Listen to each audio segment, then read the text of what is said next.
To speak about violence is a difficult thing. As we all know, what I will try here is to talk about like three aspects. I'll try to think about three aspects of violence. One is the ontology of violence.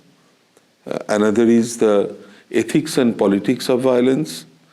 And number three is one specific instance of violence and sexuality, in which I'll try to think of both the ontology and ethics and how they come together in a very particular, specific case. About the ontology of violence, one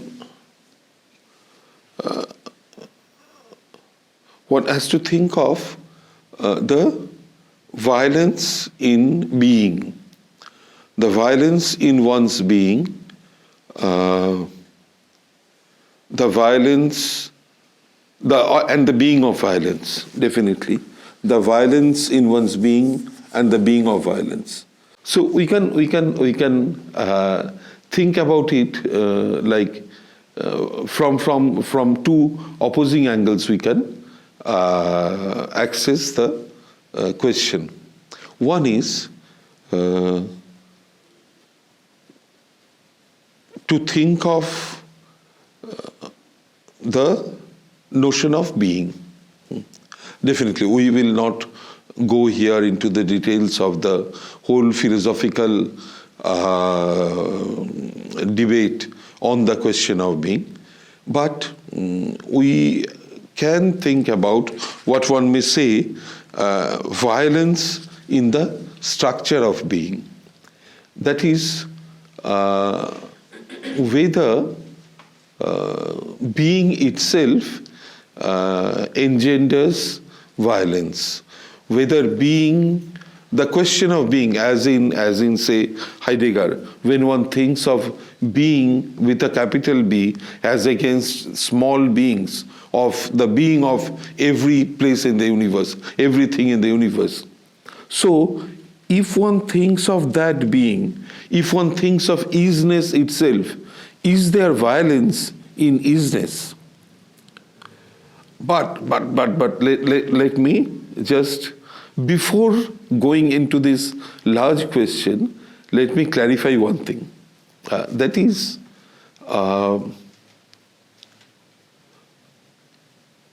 it may appear that if one talks about the violence in being in such large sense, then maybe in one way or another, one is minimizing the effects of violence which happens in addition to this. Say the violence of the perpetrator over the perpetrated, the violence of the man over woman, of the upper caste over the Dalit. So, if one tends to think all of this violence in terms of a violence in being, then isn't one really reducing, minimizing the effects of these violences, of these very, very real violences that are there?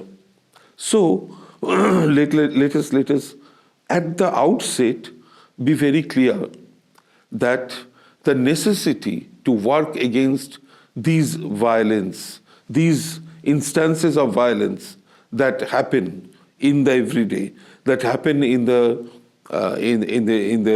world out there always, the necessity to work against that from a very democratic principle, within a very democratic principle. The necessity of thinking about that is always there. But when one thinks of what is this violence, generally, like in case of these particular instances of violence, one tends to, again, reduce the question of violence to the question of its contexts, the contexts in which violence happens. So, the generality that I am speaking of here, the violence in being, the being of violence, at that register, we are not only speaking of the very different, innumerably different contexts in which violence occur in the everydays. So, the necessity to think of violence in both these registers, the necessity on the one hand always to work against the violence in the very mundane quotidian registers, but also to think of how these violences are produced in continuation with a violence that is there in being. So, when one is trying to think of the being of violence and the violence in being in a very large general sense, one is thereby not ignoring the violence, the instances of violence that are happening in the everyday, but one is trying to think of these instances in a larger way, in a very larger register. So, in that register, we all know that on the one hand, the question of being is always a question of being with others. We know from Heidegger. I will not go into the detail, but in some sense, we all know that it's there. Like one cannot be there without in relation to others. So on the one hand, the being of the self is dependent on the beings of others. But on the other hand, the being of the self also depends on the violation of the beings of others. In what sense? Say, whenever one is thinking of just being there in a very physical, very scientific way. So when I'm breathing, I'm taking in oxygen, I'm giving out carbon dioxide. So thereby, I'm bringing about some change in the atmosphere where I am residing. And I am violating that atmosphere even to a very minimal extent. And if we remember that especially Derrida in his writings had talked about this inherent violence in the being in the metaphor of eating. That whenever one has to live, one has to eat. But what is it to eat? One has to denature, one has to bring about some changes which destroy some other beings. Whether those beings are inanimate or animate, whether those beings are living or non-living. One is just to be there, one has to bring about some changes in one's surroundings, in one's contexts. So, in that sense, the question of eating, the question of breathing, breathing itself, it's a question of violence. So, here, the question, the ethical, political question about violence then would become not about stopping or avoiding violence altogether, but about minimizing violence. So, to remember Derrida, one has to eat, but the question is how to eat well. Eating well, that's the basic question of like the violence of one's being. How to eat well. One cannot but eat. One has to eat if one has to live. but how to eat in such a manner so that one can minimize the violence one causes to the others. So this is one way of thinking about the generality of violence, of thinking about the generality of violence in its ethical, political register.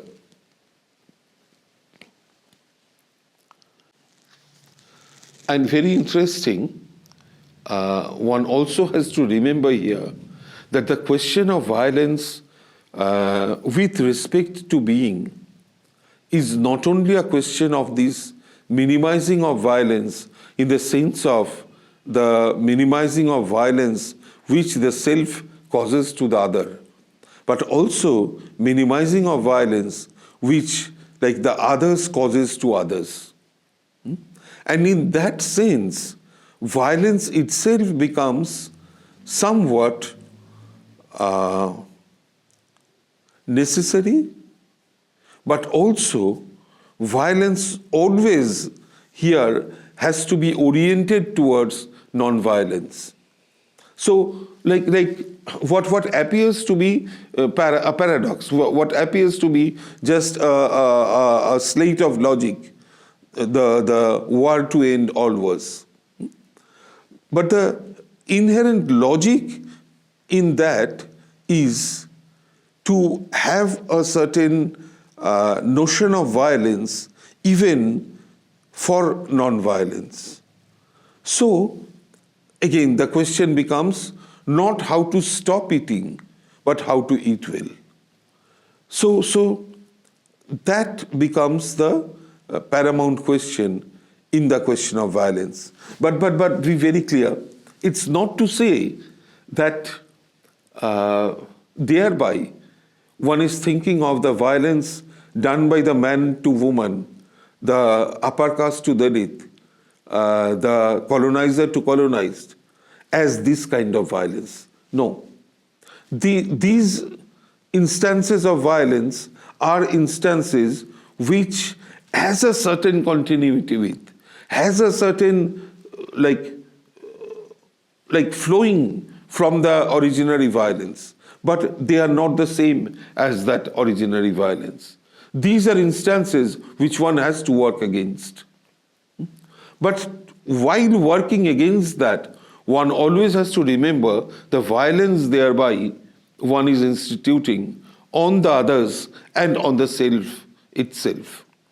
I'll just talk about one other element and then come back to this, because I think the question of violence in the context of sexuality where is a site where this question becomes like very palpable. The question of working against violence, working with violence to do that, and the necessity of violence even in intimacy, and the intimacy even in violence. So we'll come to that. But just before that, one has to think of another aspect. Like there are many aspects. I'm talking only another one here, which is the question of representing violence. So here the question becomes maybe how to represent violence without reproducing violence. So the work of representation in case of violence may very well serve the enjoyment of a certain kind of violence, the enjoyment of looking at violence, the implicit participation in violence when one is representing violence. So how to address that? Again, we cannot here come up with a ready-made solution, but the necessity to think about it, especially like if we think of how uh, in the near past, we have been talking incessantly about certain violence happening over a certain body of a woman, uh, incessantly talking about the ways of violence caused, talking about uh, how, who have caused those violence, talking about what are the uh, ways through which we may access what had happened so that we can take some steps to stop that, to stop its repetitions later.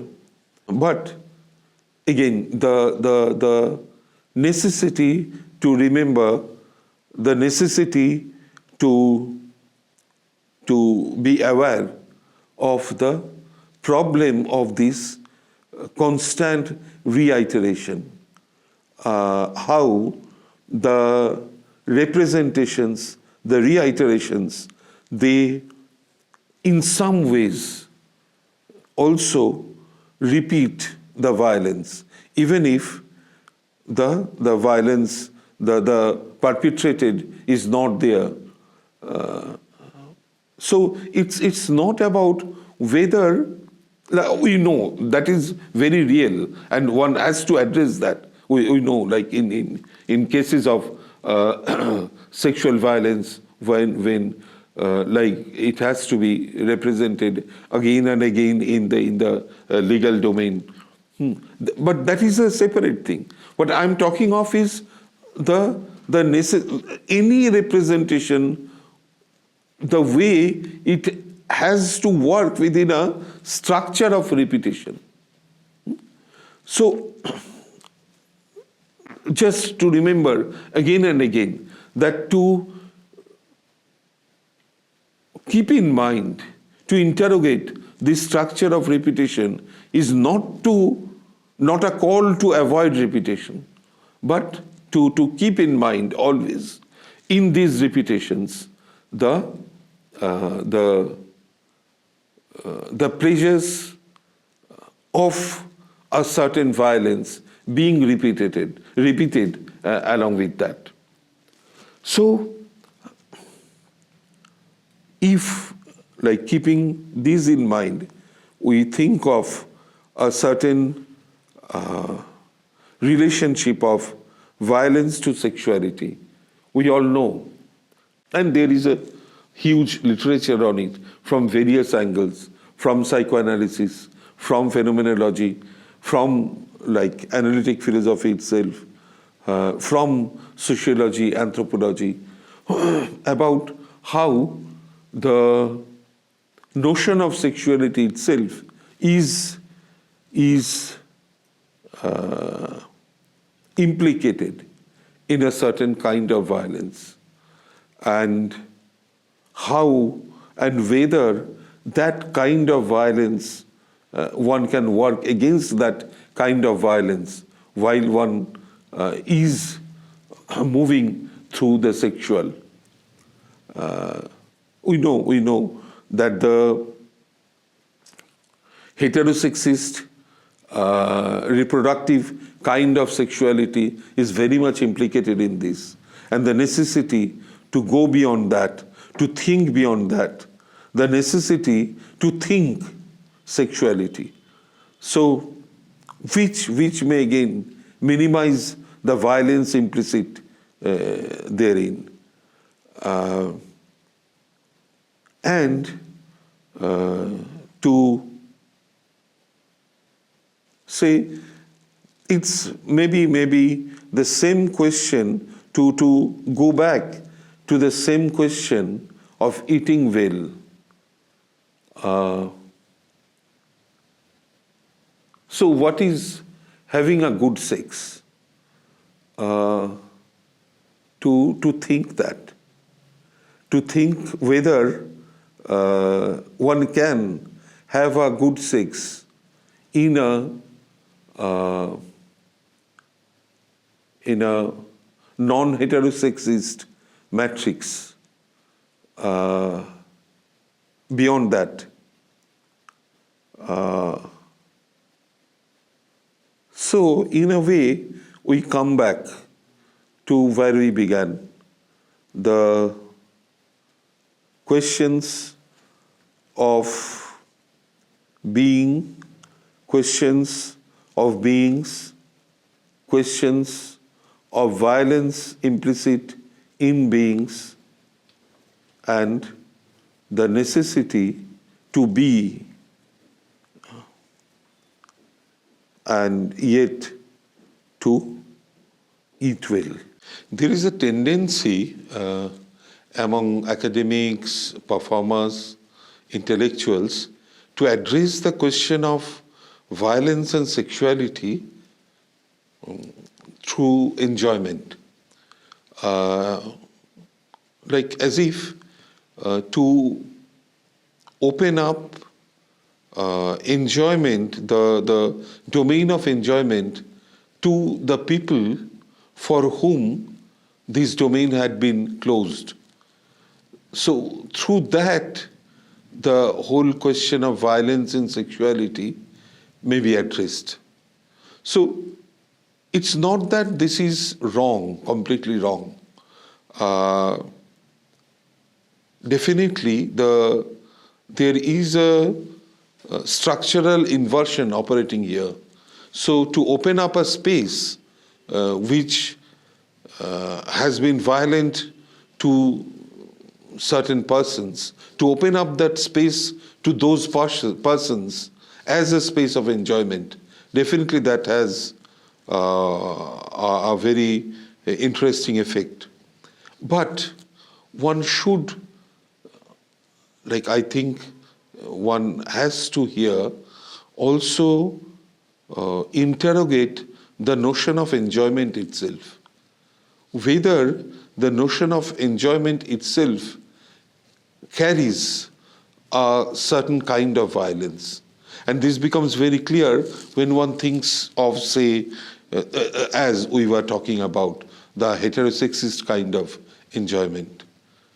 So the necessity to think beyond and also with a certain kind of violence in sexuality, but also the necessity to think through an interrogation of the kind of sexual enjoyment available in those gestures.